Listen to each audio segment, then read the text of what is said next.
Destination together, won't you set me free?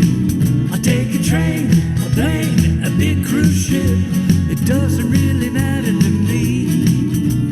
Destination people always seem to find the magic and the mystery in this beautiful world. Don't get left behind.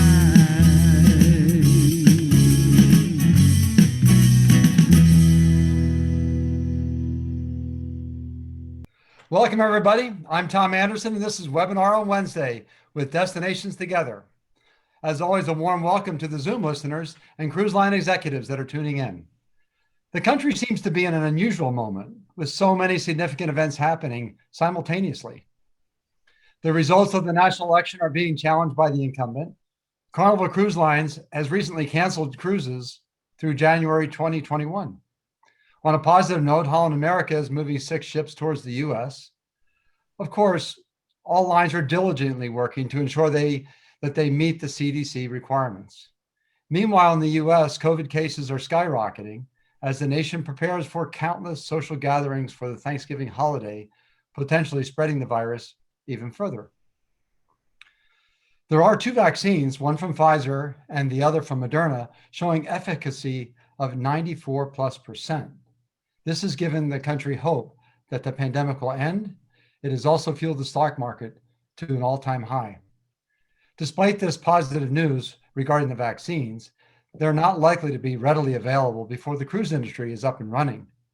Nevertheless, some are predicting that given the large number of people that have been exposed to COVID, coupled with the soon-to-be available vaccines, the pandemic may exit with a whimper later in 2021. So how does the cruise industry bridge this gap and operate safely in the meantime? The answer lies in the layers of safeguards, protections, health and safety protocols, and of course, testing. The onus is on the cruise lines to ensure that all guests and crew are COVID-free before they step over the gangway. Today's webinar focuses on this particular aspect, the CDC requirement to test 100% of the guests and crew for COVID prior to each voyage. Given the tight timeframes of a typical turnaround, adding this new PCR testing requirement takes time, resources, and will likely have an operational impact. Nevertheless, the number one priority is to ensure the health and safety of crew, the guest, and the destinations visited. Today, our guest speaker, Carlos Torres de Navarra, will walk us through the entire procedure and explain how his company is collaborating with cruise lines to facilitate a smooth and seamless operation to ensure guests and crew are efficiently and accurately tested before the start of each voyage. Today's presentation is hosted by Destinations Together, which is an open platform of relevant information and collaboration to support the tourism industry.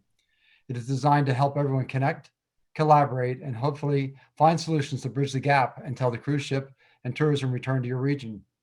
As a reminder, both Larry and I have a wealth of experience in the cruise industry, especially as it relates to destinations and shore excursions.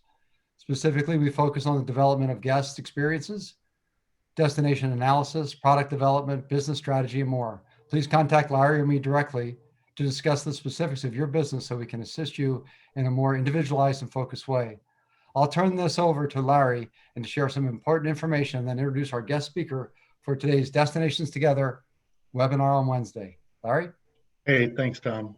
Again, we welcome everybody today. Appreciate you being here with us. First off, let me thank Dr. Lori Pennington Gray, PhD professor and director of Tourism Crisis Management Initiative at the University of Florida, for her presentation on October 28th. It was featuring the ongoing survey research on how the pandemic is impacting the anxiety level and travel interests of North Americans. If you missed this or have any need for our other webinars, please check it out on our website. Before we begin, let me remind you of a few important housekeeping items. We are recording this webinar and we'll upload it to the website in the next few days. There is a Q&A tab below on your screens. We look forward to getting your questions during the presentation.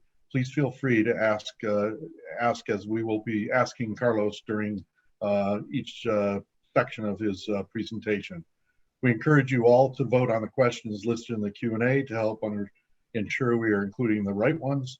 Please remember, we and our guests are only providing our opinion and providing possible sources for further intel. Carlos, please join us as I do a quick introduction. We are delighted to have Carlos Torres, a 20-year cruise industry veteran, with us today. He has partnered with a healthcare provider, WeCARE, to deliver a turnkey solution to manage the CDC guidelines for COVID testing intended to protect the sailing public, the crew, and the partner destinations. Carlos will explain every step of the process and demonstrate how seriously the cruise industry is taking this responsibility to test every guest during the embarkation process. Again, please feel free to drop a question in the Q&A box or chat box as Carlos presents today. With that being said, Carlos, I'm going to turn it over to you and I'll open up the PowerPoint presentation. Thanks, appreciate it, Larry. Well, number one, thank you for hosting this, and certainly we've had a number of discussions beforehand, and I didn't really know whether there would be interest in actually talking about this, but it seems like there is a great amount of interest since it seems as though this component of starting a sailing is critical, a part of any successful operation. So I think the best way to start this presentation, if you don't mind, is I'd like to kind of let you know where all of this started. Back in March or early April, when we were all sort of taking account as to what was happening, and there was obviously just an obscene amount of articles that were being written at the time about, you know, sort of the safety of the industry and whether they could ever sort of rebound from this. There was, I know that there was a lot of discussions even among the cruise lines, but also within service providers that were focused on, you know, what were the things that could be incorporated as part of a healthy return to sailing. And, you know, at the time, most of the articles that were being written were mostly about sort of the industry trying to get guests off, and thankfully that was, you know, it seemed like it went on forever, but in light of everything, it's actually went pretty quickly. And then the focus was then about the industry getting their crew off to certain levels of where they can still operate these ships, but at the same time, you know, keeping them ready just in case there was a return sometime in the near future. Well, we all know the history. We all know that the CDC had a number of sort of delays and a return or I would say a relinquishing of the no sail order.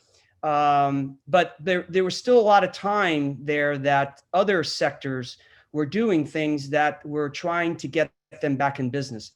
And so I had already started a discussion with the principals of Worldwide Sourcing Group, who they also have other services that do right now to the cruise industry, including security and stevedore and guest services. And they were a partner of ours at Carnival, and I knew them for a while. And so we started initially discussions about, you know, how could we sort of mitigate these issues in light of the fact that there was no known protocols for the industry. You know, we didn't necessarily have any blueprint, but we still had sort of, you know, items or sort of protocols that could be put in place to take some risk off the table. And you know, obviously you had thermal checking, temperatures, removal of sort of touch environment, you know, this touchless environment, facial recognition, cleaning, masks. So as the summer progressed, you know, the resorts started opening, some destinations started opening, you know, with maybe possibly doing quarantine within the resorts. And then really the first big step was when the theme parks in Walt Disney World opened up its Orlando sort of facilities, including Universal. And they started to start, you know, using a lot of these temperature checks, a lot of the social distancing, even the queuing space was socially configured. So there was already starting to be some groundwork in terms of, you know, what protocols the cruise industry could use. So as we started getting into the late summer, specifically in August, I think the big drop in terms of information that I felt was a monumental, I guess, tipping point in terms of, you know, things that were an option, was when Abbott made that deal with the US government to sell 150 million of these lateral flow tests for the rapid antigen test. Now, why is that important? Well, it wasn't that necessarily that type of test is the end all be all as part of protocols, but it was certainly one more component that could be introduced into the sort of the turnaround operation.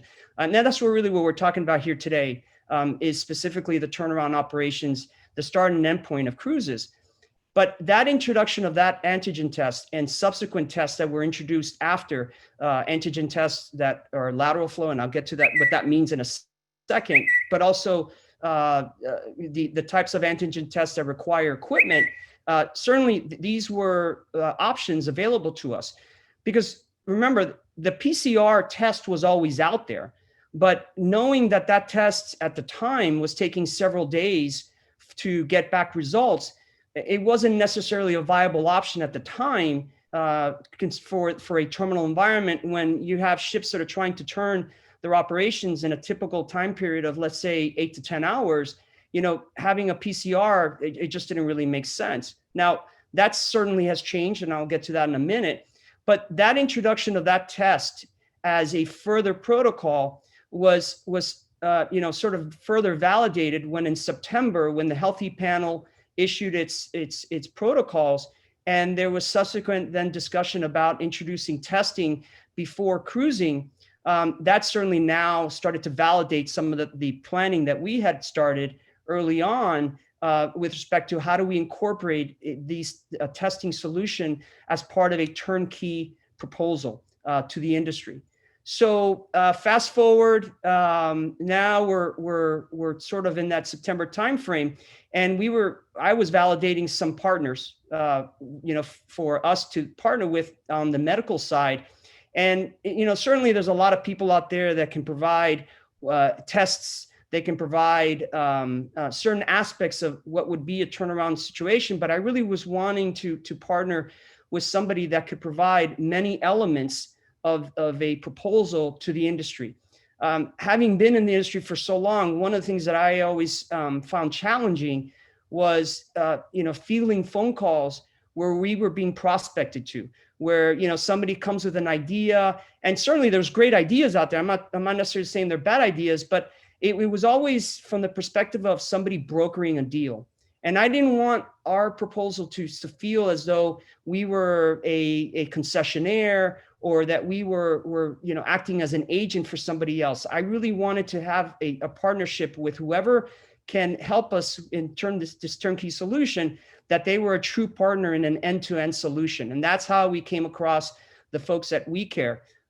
There's a couple of folks within that company who I've known for more than 30 years, dating back to grade school of all things, that they came to me and said, look, we can do this, this, and this.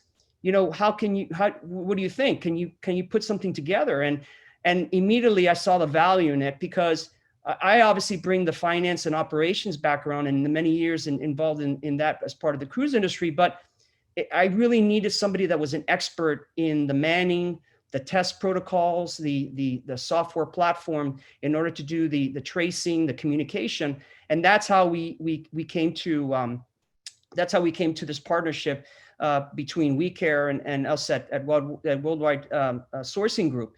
So with that as an introduction, I want to make sure that I mentioned this at the outset.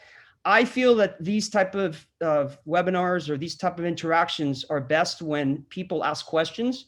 And I don't mind stopping in the middle of presentation to answer questions along the way, because I think what it does is it starts to help people piece together what is, in this case, a very complicated structure. I never thought in my wildest dreams that I would ever even remotely know anything about what PCR and viral loading and all this kind of stuff, what all that means. But at this point, this is the kind of stuff that is important to understand, because it's gonna be a requirement for a while.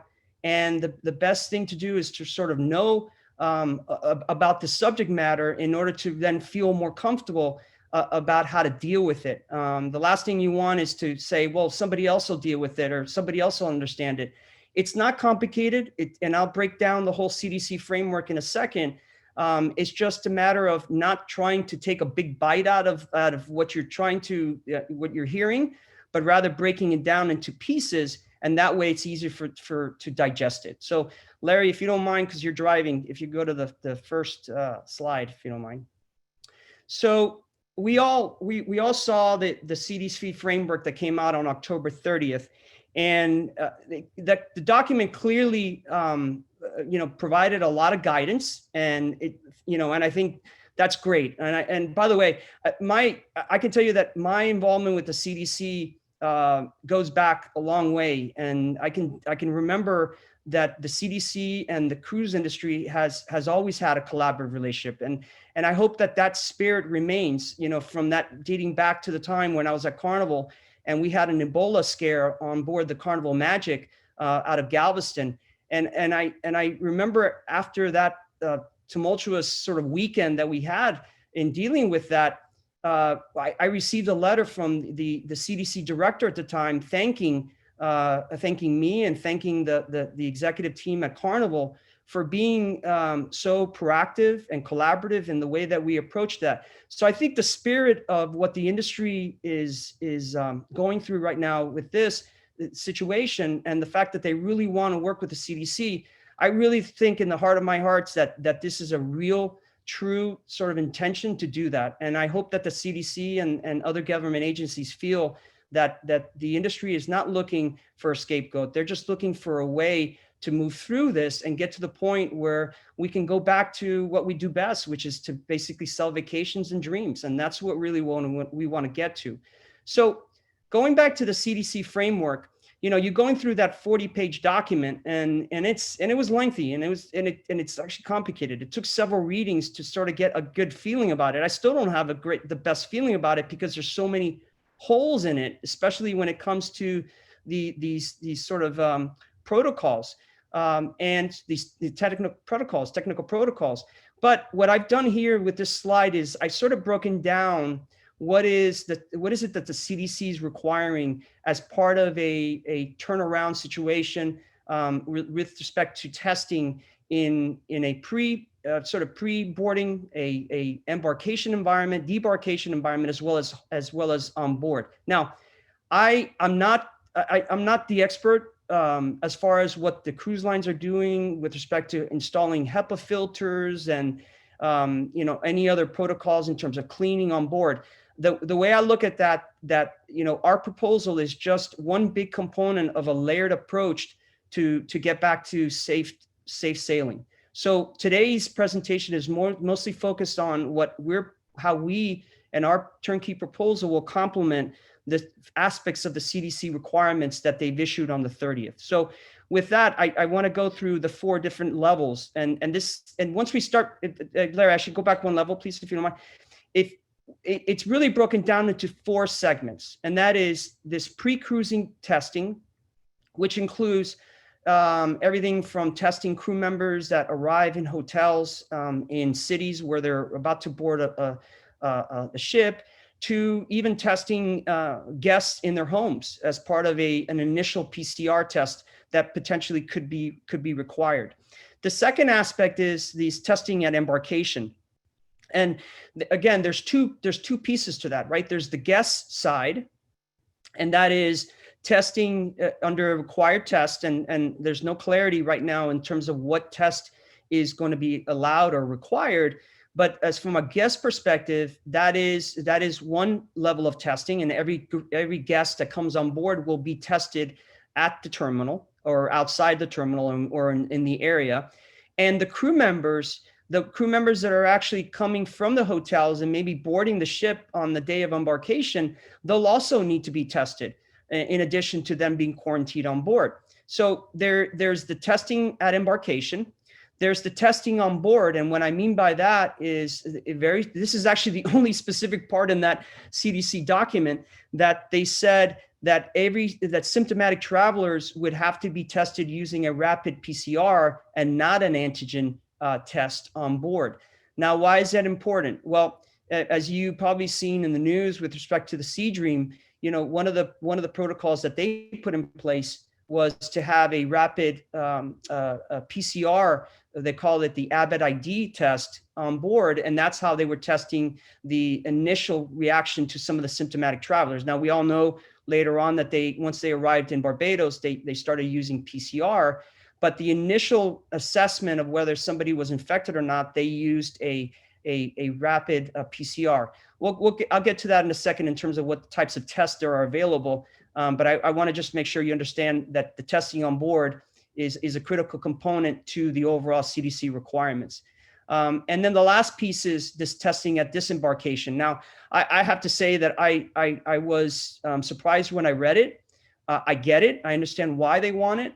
But certainly, and I'll get to in a minute, the operational aspect of what the disembark part of it means to the overall equation. Certainly, this is just another challenge that the industry is going to have to deal with as they move forward. So with that, with the next slide, and any questions so far? Sorry. Larry, Tom, anything on your side? We have a couple. One from Mark was specifically asking if there's any particular cruise lines or ports that you're referring to specifically. What do you mean that I'm speaking to, or that I'm nothing right now? This would apply to all ports in the United States, correct? So yes. I could tell you, I don't want to get into specifics about my discussions with the cruise lines, because those are confidential, discussions, but I can react to the CDC document, and the CDC document is very clear that what we're talking about here is a turnaround testing environment, and as far as the embarkation and debark side. So I have had discussions with a number of ports. I've had a lot.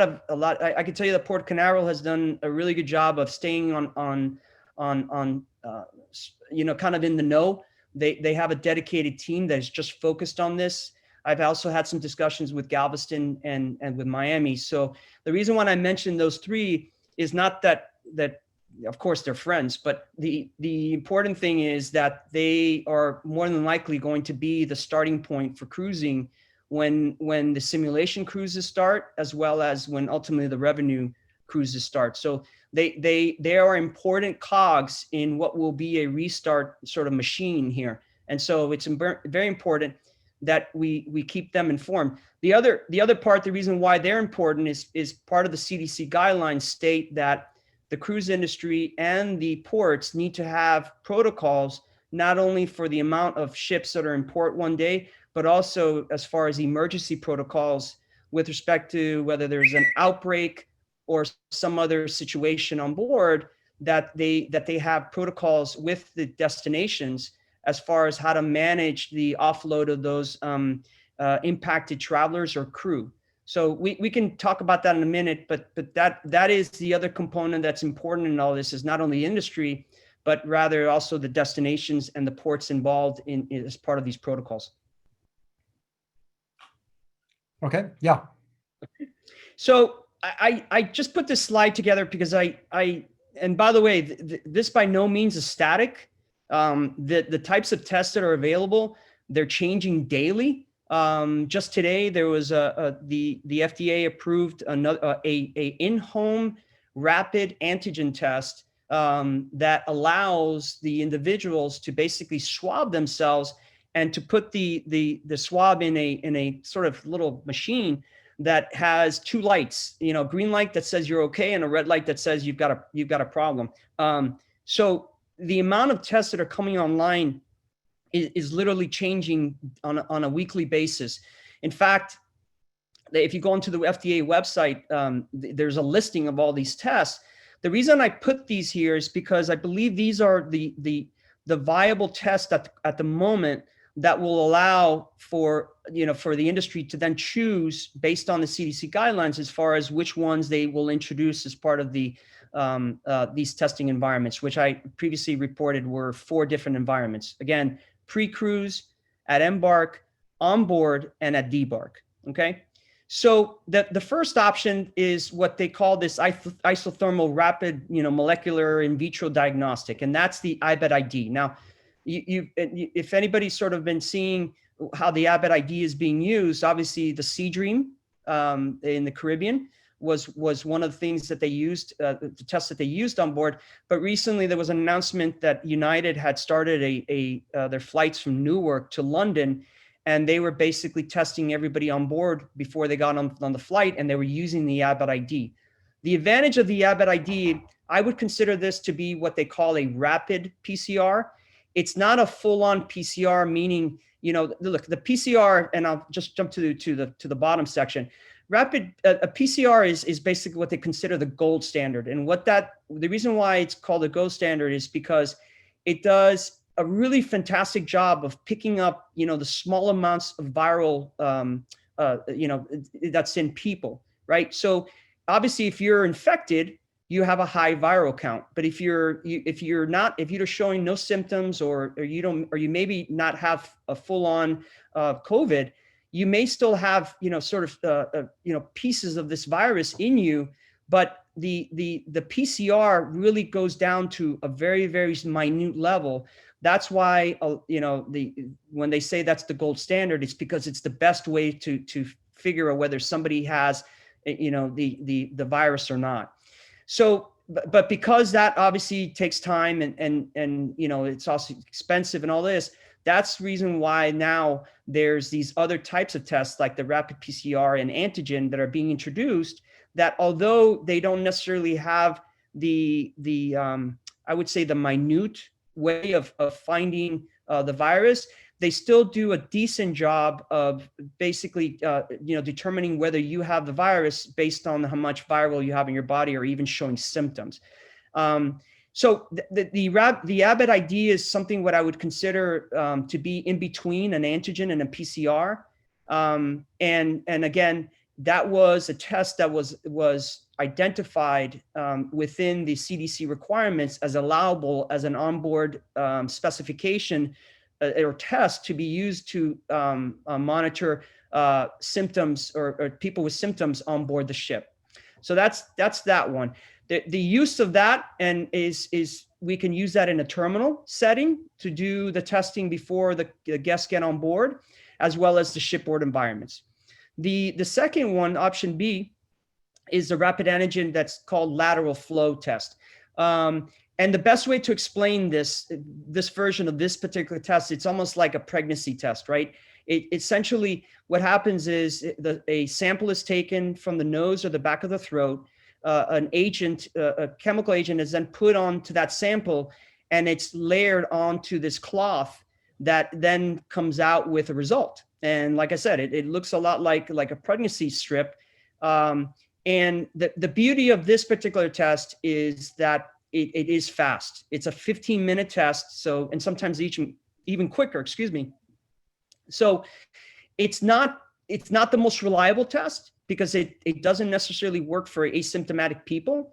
So you need to have a very high viral load for that test to pick it up. So the reason why it's being used right now in a lot is because it's cheap, and you can actually test people at greater frequency than maybe a PCR, which takes longer.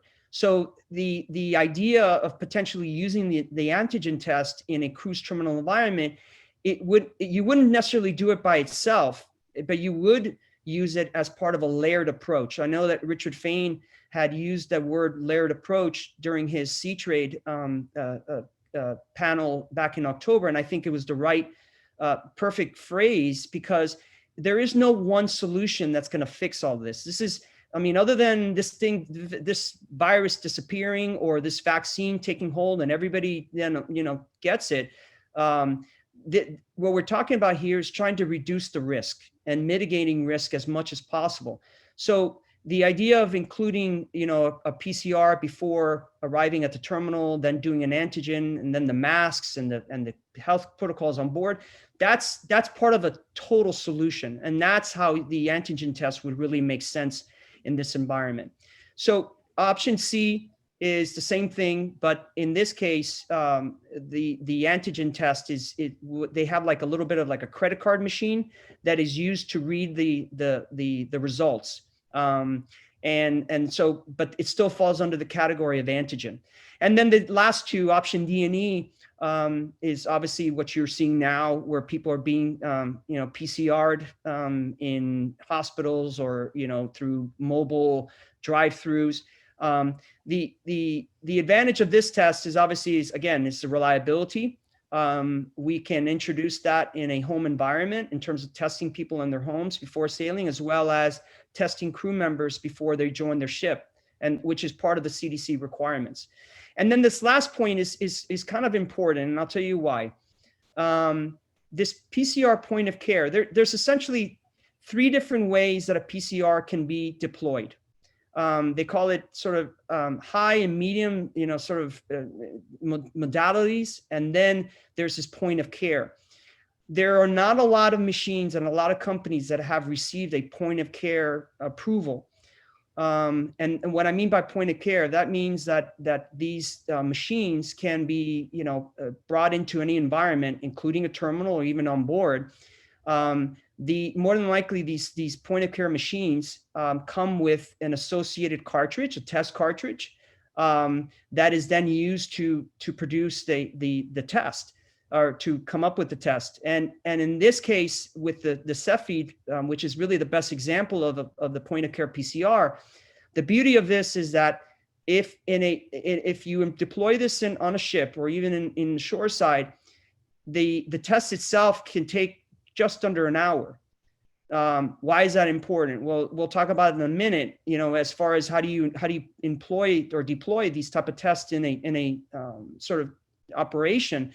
But obviously the name of the game here is obviously safety, reliability of the test, but also the efficiency of the actual test. And I mean, look, at the end of the day, what you still have is a business that is predicated on being able to turn around a ship in a very short period of time, so that they can then proceed to sell the deployment, the itinerary that people are buying. So the longer you're in home ports, the more challenge you have, or the bigger challenge is to try and still have these historical itineraries and port of calls as part of an itinerary. So the quicker that we can get people tested and in and out of that terminal and on board the ship, the better. But obviously it needs to meet the requirements. And that's the reason why you have so many different options here that would be incorporated as part of an overall solution.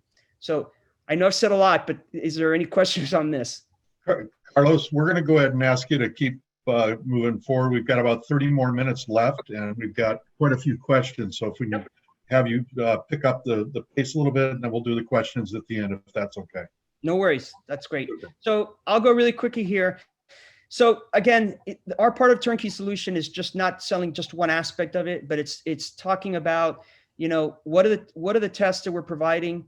It's about the manning. It's the medical people that we're going to be providing in those testing environments to test the guests and the crew. It's also predicated on a very sophisticated platform that in the simplest terms is essentially a reporting mechanism to the cruise lines and to the guests, as far as, how well they're doing in terms of the initial testing, but also with tracing. And then the last piece is obviously what I bring and my partners bring, which is the cruise industry operational expertise, and how do we incorporate all these protocols into an efficient operation. Next slide. This is just talking about the different entities. I can tell you that WeCARE is a large medical partner, healthcare partner. They originated their business in-home testing. I can get to this later, but the beauty of their system is that they have the sort of ability to source all the medical personnel needed to man these terminals to do all the testing. And obviously from the Wildlife Sourcing Group, the expertise of being an industry provider since 1989 on security and stevedore, provides that, that expertise of knowing, how do I bring in this health network into a terminal environment and know the same language. Next slide. very quickly on this side, we're from our perspective and our proposal, we're testing agnostic. I can recommend protocols, I can recommend tests, but it's ultimately up to the cruise lines to determine which is the test that they need for their testing and for their testing of crew members and guests. What we will do is support any test that is asked of us, but at the same time, we can either work with the cruise lines and say, if you have the ability to secure your supply chain is easier to supply these tests, I have no issues in you bringing that, or you can rely on us to bring those tests into the network, into the turnaround situation. Next. So this is important. I think, all of this would be great, on itself in terms of providing manning and test and all that. But really what wraps this all together on our side is our ability to provide a platform that brings in the monitoring, the testing, the reporting, all of this into what is the turnkey solution. So to give you the simplest terms, Larry, one more slide forward. To give you an example, and I used Carnival's Fun Hub app as an example here. To tell you how the simplest way to do this, once a person is tested in a terminal, they'll be asked to wait around either those 15 minutes or the hour that it takes to get back the results. But the idea is that we'll be matching these test kits and the tests themselves to the individual guest through QR codes, so that when the results come back and it gets fed into our system, the on-time, information going back to the guest and to the cruise line in terms of whether that guest passed the test or not, everything will be instantaneous. So there won't be any type of labor, involved in terms of notifications. Everything is seamless. So the idea would be, on a very simple level, would be if they pass the exam, they'll get a notice that says, please proceed to enjoy your vacation. And then a QR code will be created that can be used to scan the guest before coming on board. So in addition to whatever other modality they use, either it's an A-Pass, like a card, or some type of QR code on their phones, they'll have to scan two things. Either that QR code will then designate one thing. It'll either have both the results of the test plus their ability to board the ship, or they'll show two QR codes. So it's the idea is that we want this to be very simple. Our platform also allows for tracing. So the cruise lines are able to log on to the dashboard and seeing where there's issues. So we have here a floor plan of a Carnival ship, as far as maybe how do we react to certain individuals, and who do they come to contact with? Do we have more than one in the same area? These is going to be very important information. And I know that some cruise lines are going to be using tracing technology through RFID, through pendants, or some other type of instrument, maybe even using their mobile phones. So certainly we'll be able to interact with all of that, and that's important. Next, Larry. Yeah, this is just more about the monitoring and the dashboard that will be available to the cruise industry, and as well as being able to log on to their systems, either WeCARE or Fidelio. Next slide. And really, this is the part about this is just it's this turnkey solution that everything is there, everything is being offered as sort of all in, and that you don't need to find other providers for specific services. Go ahead, next. So the manning is important, we want to make sure you understand that this is a medical process, right? This is a process whereby medical teams will be deployed at the terminals in order to do these swabs. These are people that have been trained to take swabs in the most comfortable way. We all know that it's not necessarily comfortable, but the idea is that these people are trained in this process. So, and this is part of the reason why the industry, I think, will be interested in obviously in talking to us, just because we can provide the manning to manage these swabs. The next slide, please, Larry. So this is important when it comes to understanding the amount of people that will be required to man these terminals to do this testing, there's a lot of factors involved. There's not only, how big the terminal is. So in other words, what's the peak demand in terms of seating at the terminal based on social distancing? How many guests does the industry believe they'll have on specific cruises? What type of test are they deploying, and how long does it take? So there's a lot of variables that are going to take into play in terms of how the manning comes into this, because now with the requirement of there being testing upon debark, as it is, the industry had the challenge of social distancing the whole debark process, which, as we all know, and if you've ever sailed before, that it can be kind of tight. Everybody's trying to get off at the same time, but now it has to be more organized in the sense that there's going to be windows where people can get off the ship, which will undoubtedly have a longer time period that the ship will be ready to accept one passenger. So as we all know, the way that this industry works and the way it works here in the United States, you cannot add one more person to a ship as far as new guests coming on board until all guests have come off. So yes, you can keep checking in passengers into the terminal, but those checked in passengers are not allowed on the ship. So the fact that now you've got this debark testing, and the fact that it was already going to be slow as it is, now you've got a very long element, which will be debarking. So the fact that the manning will now come into play, not only on the embark side, but also on the debark side, that it's going to be very important that we supply the amount of people required in order to handle the throughput that's required at the terminals. Next slide, Larry. So, as part of our proposal that, we're going to be providing the industry, one of the things that this whole thing is predicated on is the reliance of secure check-in windows.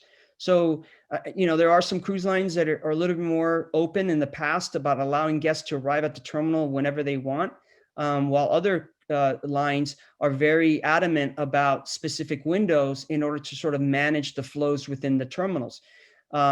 Which I think now in light of what's going on now, in light of social distancing, in light of all the testing protocols and the time it takes, these testing windows and check-in windows will have to be highly correlated to ensure that this thing runs smoothly. Because you can't necessarily have, if let's say that you're trying to do 350, 400 passengers per hour, you can't necessarily have 400 or 500 people showing up at the top of the hour.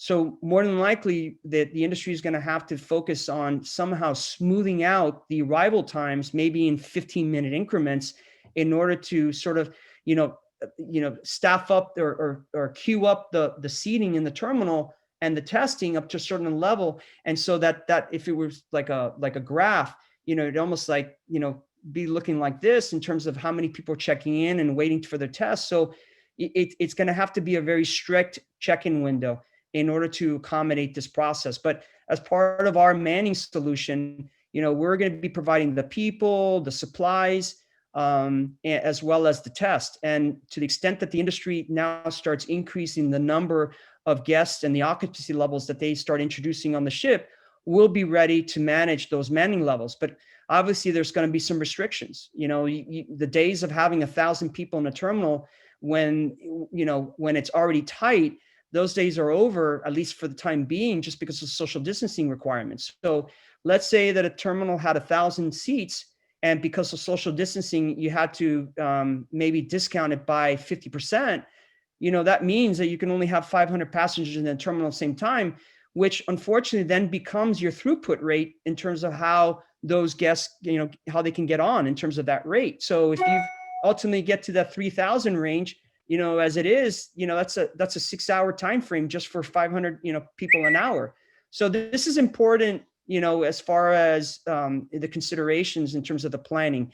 And I tell you this only because I will say that the cruise lines, have a huge task, but having worked there for so many years and knowing that the many irregular operations and the many challenges we had as our ships got bigger and bigger, I have no doubt that the industry will accommodate whatever the CDC requiring, but more importantly, not because the CDC requires, but more importantly, because they feel it's the right thing for their guests and the safety and the health of the guests. So know full well that that's always been at the heart of every decision that they make. Next slide. So the last thing is on the terminal operations. Again, I've sort of introduced a lot of these concepts as I've been speaking here, that there's going to be a heavy consideration as far as where the testing environment occurs. My view is that you can accommodate this in the terminals. There are ideas about whether to do this in their cars as they're pulling up to the garage, or maybe setting up tents outside. My view on this is that if there is enough room in the terminal, and you have maybe potentially using check-in counters or other spaces in the terminal that can be accommodated and still have safe distancing, that as long as you're checking in people at a measured approach, socially distanced with masks, and you can keep that separation, which is what you're going to see on the ships anyways, that the terminal environment will provide the safest and easiest environment, and the sort of the best way to sort of keep that guest satisfaction level while also adhering to the health standards. So there's, the operational mysteries that I bring and our team is that we can work with the cruise lines on figuring out what is the best way to incorporate this environment in these terminals. The CDC framework agreement doesn't necessarily call out any type of environment where that needs to take place, but rather just gives the framework, and then it's up to the cruise lines and third-party providers to figure out what's the best way to deploy it. Obviously, everything's going to have to be with their approval, but I think that this sort of joint approach and this collaborative approach, I think, is going to yield the best results. I think that's it.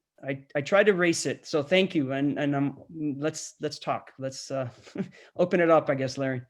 Super. Hey, Carlos, that was awesome. And sorry to push you a little bit. We got about 15 minutes, and I'm going to turn it over to Tom and let him roll through it. And we will supply all the questions to Carlos, so at least he's got them. And whether or not he can respond back to you based on the relevancy, I'm sure he would be happy to do so. So with that, Tom, I'm going to turn it over to you.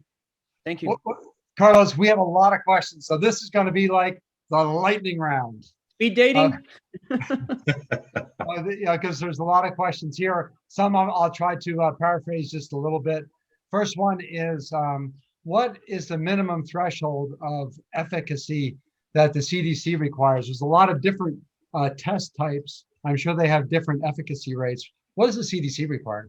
So look, I think if the CDC requires PCR everybody, then that's what they ask for, right? It's hard to tell what they ultimately will decide. And PCR is like 98%. Yeah, it's like 90. Basically you're good, right? Like in my mind, if you test negative or positive PCR, like you're pretty safe, right? Where it gets a little cloudy is once you get sort of below PCR and you start introducing these rapid tests in this environment. It's just science. The science says is that as you get to antigen, it's maybe 80% sort of reliance. If you test positive though with these antigen tests, you pretty much you're positive. But if well, when I say pretty much, it's sort of like 80% range. There's some discussion about whether that you can rely on antigen by itself. And I personally, my view on this is that it's not going to be the solution by itself. And whether the CDC allows for antigen testing in the terminal, that's what I honestly, right now, it's still up in the air because they still haven't come out with the technical requirements, whether the antigen test is reliable. But I can tell you that PCR is still the number one, but it comes with a lot of challenges. Mind you, I haven't even talked about costs, right? I'm just talking at this point about efficiency of operations. Right. So as far as the antigen tests, you saw recently that the Bahamas said, well, everybody that came into the country needed to be antigen tested. And then literally 4 weeks later, they said, no, it's not reliable. So there's certainly a lot of question marks around antigen testing and whether that is going to be sort of the solution. Like I said before, no one test, even PCR, is the solution. It's part of about this multi-layered approach to an overall solution. Okay. This next question is from Chris. Everybody details the testing of guests, testing the crew. What about testing the shoreside staff that are actually completing the turnaround operation and have this interaction with the guest in the terminal. So What are the requirements there? Do you have any? there are none. There's no discussion about that, right? So That's I mean, crazy. yeah. I mean, look, my view on this is that I look at those folks that are coming to work in the terminal and having that interaction with guests and the crew as being fellow guests and crew.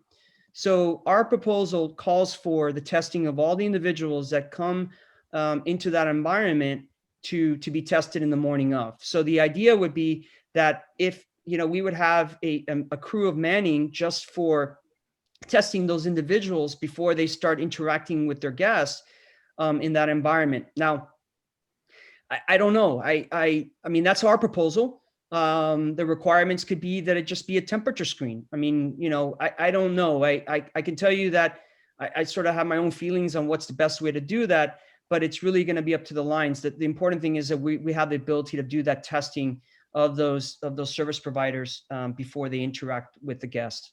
Right. Okay. This is from Debbie. Would these requirements also apply to port of call or just embark debark ports? So that's a great question. And now this is where I put on my former hat, my Carnival hat, right? And what I would probably think about doing. And again, I want to preface by saying that I have had zero discussions with the cruise lines with respect to their operations in ports. So what I'm about to say is really my opinion. My opinion is that the environments that they're going to potentially be sailing to first, which is their private destinations, private ports. My feeling on that is that they probably will be doing testing of individuals that work at those ports before interacting with crew and guests of the ships that are coming to those destinations. So obviously places like Coco Key or Half Moon or some of these locations where they're isolated, where the people actually live on there, I think it'll be easier to keep those environments. It's almost like they were crew members on ships, right? They're isolated. So my view on that is that more than likely they may require and may do some level of testing that they would probably do on their own, because they could do antigen tests or something like that. But because it's unclear right now as far as what the CDCs are going to require, all they've said is that as part of the simulation cruises, that if you're going to go to a private island and you're going to do shore excursions, that they want, that process to be sort of under, in other words, tested.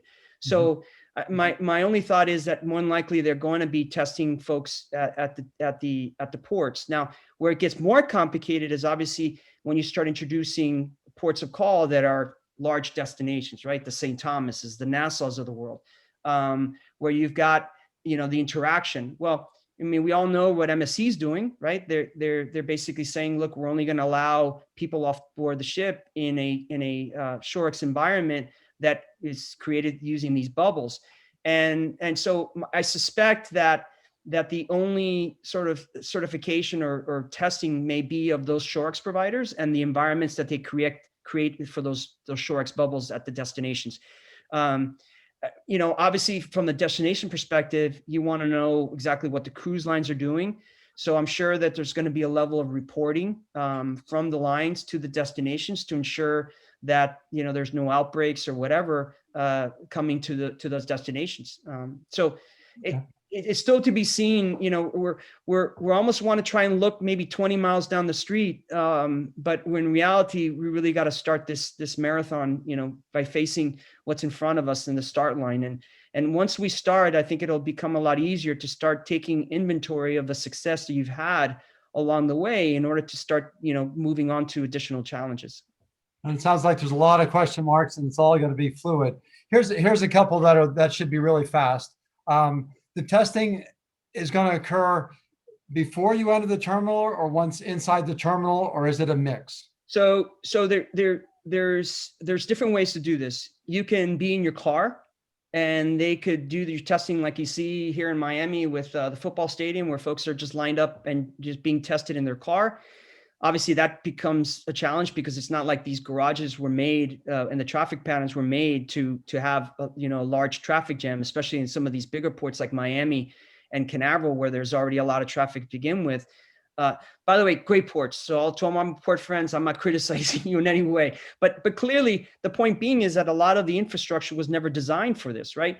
The other idea was to do a mobile testing area outside the terminal, either through tents or some other maybe pods, whatever it is. And then the third way is to do it in the terminal. My view on all this is that really the only environment that you can say, well, I'm keeping people segregated from the get-go is if you test them in the car. But I'm not sure that that is a really a viable option at this point, knowing the problems that you have that could be creating at the ports. This question is from Jose Luis. As tour operators, are we in need to test our staff as well? And what is the most preferred, if so, what is the most preferred test for this kind of process? So my view on if you're a ShoreX provider and you've been designated as a ShoreX provider, that's going to be the ones that are going to be providing this experience, this bubble experience at the destinations. My thinking is that you should be having the same protocols that the industry is having to go through. So in my mind, it's regular testing.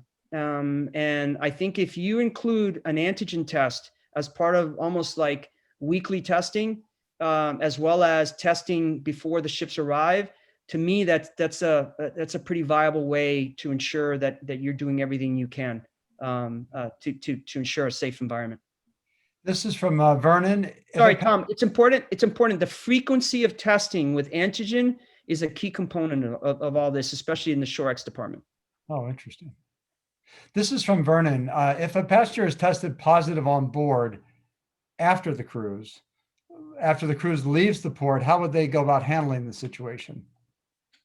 That's a great question. And I think the only example that we've seen right now is what happened with Sea Dream, right? So just to brief everybody what happened there. So last week, they started this, 50 passenger, sort of cruise. They had a lot of media on board. I'm not sure if that was the right decision, but whatever, that's an opinion of mine, whether to start with media, but they did everything right. They did your PCR before, they did an Abbott ID rapid PCR in the terminal, and they had the equipment on board. Apparently there was a couple of individuals that said that they weren't feeling well. They were then tested based on the symptoms. And because of that, they essentially canceled, once it was confirmed, they canceled the cruise. They returned back to Barbados. And so once the cruise is canceled and it returned back to port, then now starts the big question mark, which is something that was in the CDC guidelines is, number one, if there's an outbreak at a certain level, your cruise is canceled. It doesn't say what that level is. Then the second threshold is once the ship returns into port, then there's a discussion about whether those individuals on the ship will be allowed off or will there be quarantine. And the third one meaning that the next subsequent cruise would be canceled. Now, from what I can tell and what I gather from information that I've been able to read, by Wednesday, the cruise is canceled, they returned to Barbados. And then once they arrived in Barbados, then they were further tested by the Barbadian government. And I believe they were tested with PCR. And it was based on the results of that PCR that then those guests were allowed to then fly home.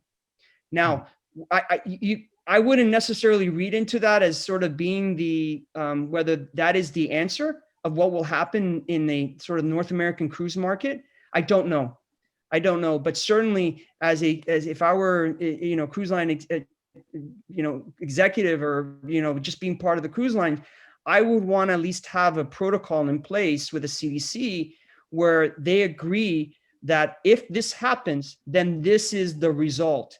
Because the last thing you want is for the public opinion and the media to be feeding into a decision-making that's not based on science.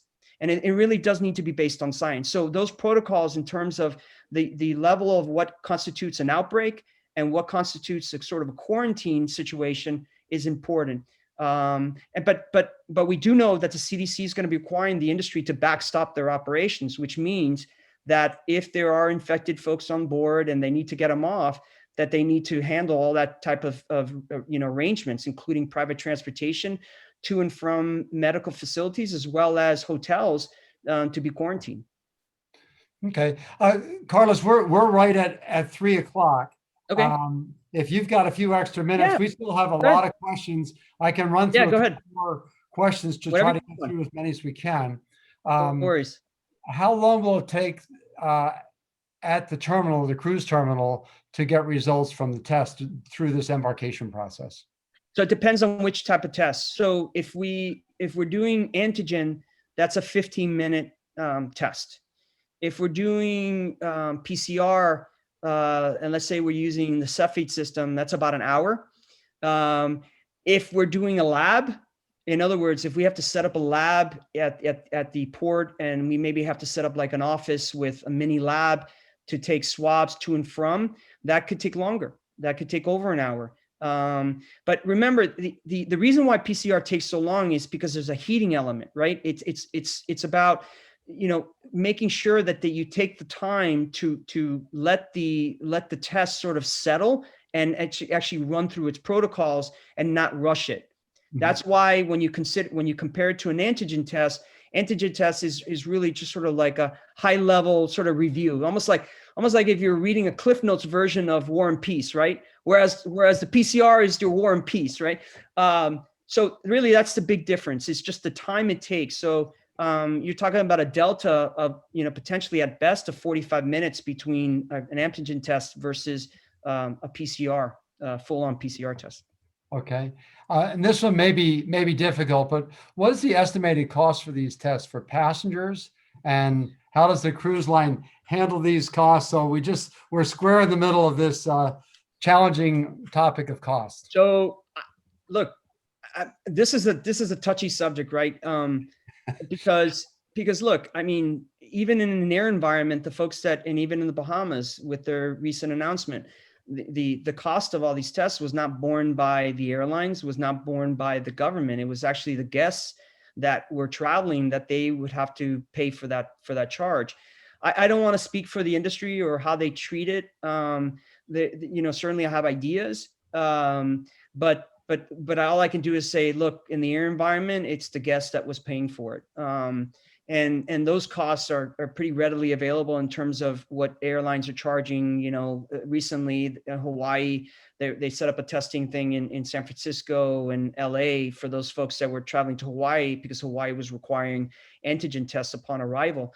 But it's not cheap. It's not cheap. So, certainly this is going to be a challenge for an industry that has gone through a pretty tumultuous 8 months or so since they stopped sailing. I mean, I don't need to tell you exactly, what type of financial ramifications for what's happened since March. It's all evident out there in terms of how much they've had to borrow, what their burn rate is.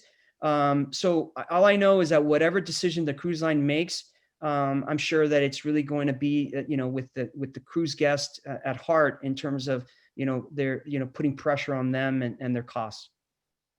Okay, fair enough. This one's from Tony. What is the more preferred method of sampling as well as the most accurate? Nose. Or blood draw? Nose. Blood draw. Yeah, but that's not what we're doing here. It's either nasal or back of the throat. Is a blood draw even viable, really, in this kind of environment? Personally, I don't. I mean, think about this, Tom. And I'm not. As it is, the industry, look, they just want to be in the vacation business, right? But now you're telling folks that they've got to wear a mask on board, that they need some social distancing and all this. So the last thing is you want to make sure there's a balance, right? There's a balanced approach to this. And it seems like it's the acceptable level in terms of a testing, in terms of swabbing, is the nose or back of the throat. So I think that seems to be, if the CDC is okay with it and we can get that reliability we need, we don't need to go to the extreme of drawing blood from folks. We want people to think about their vacation and number one, they want to make sure that they understand that this is a healthy environment.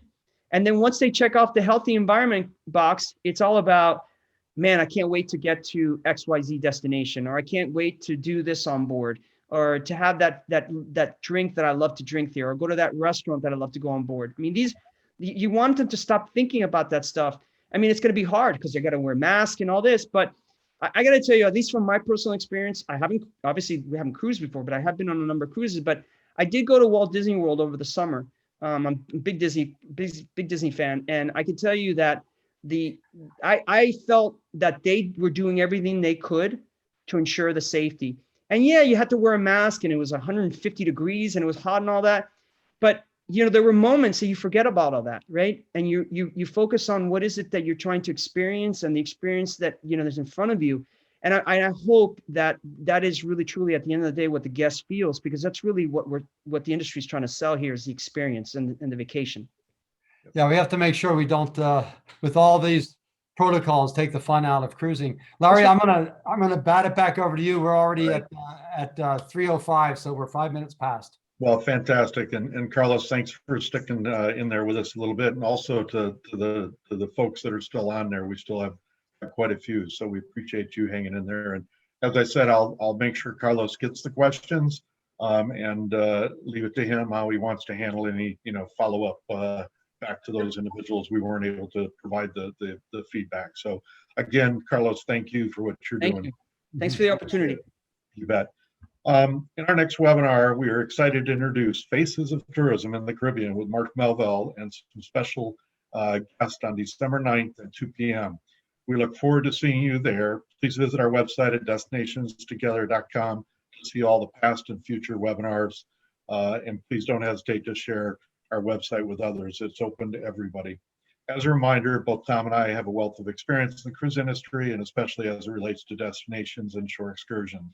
Destinations Together also has a large network of individuals and talents that could focus on development of guest experiences, destination analysis, product development, industrial engineering, business and social media, strategy, and more. Please contact Tom or I to discuss directly. Again, many thanks to everybody for their continued support. Be strong, be safe, and be healthy. And Carlos, again, hop on and say the closing word if you would. Yeah, no, I just think that this industry is an amazing industry. We're in a bad dream right now. We're going to wake up from this, and we're going to be stronger. We're going to get back to growing and expanding what is an amazing product. And I just can't wait to be part of that rebuilding process. And I hope I do get that opportunity. You're here. Thanks, Carlos. Thanks everyone for tuning in. Thank you for your support. Stay healthy and take care of each other. Destination people always seem to find the magic.